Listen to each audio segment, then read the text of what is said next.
Stock market recap. Today is Monday, April 14th, 2025. So just as I expected, stocks started off the morning up, but then they faded off the rest of the day. And obviously on Saturday, we got the news originally that the smartphones, computers, processing chips, electronics were going to be exempt from the tariffs on China. And that would have had stocks catapult higher this morning.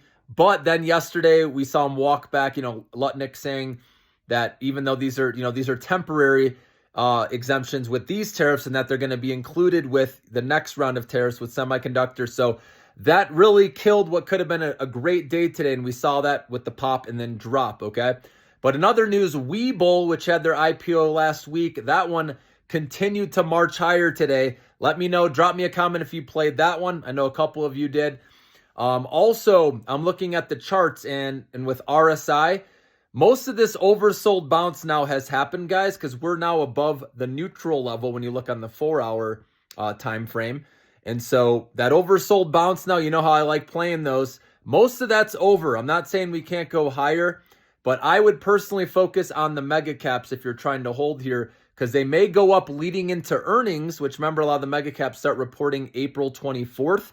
And some institutions, some insiders maybe would buy leading up to that, because once these companies actually report earnings, that's where I think they're going to cut their guidance.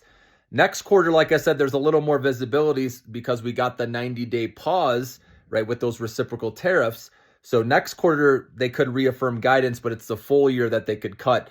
And like I said, it's later down the road where there could be issues where we see weaker data. And like I said, earnings start to fall, right? Because the year-over-year comparisons are going to be hard to beat. We need tariffs to filter through the economy.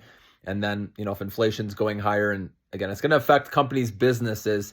So that's why later on is where we could see the next leg lower. So we might have a window, especially with April being historically a good month, and with Trump, the end of his first 100 days is April 30th. And you would think he'd want to end off on a positive note, right? So he doesn't go down as a bad president over history, right? So you would think he'd string together some positive things. And if China sometime between now and the end of April can reduce something on their end with tariffs, that's what's really going to get the stock market going, okay?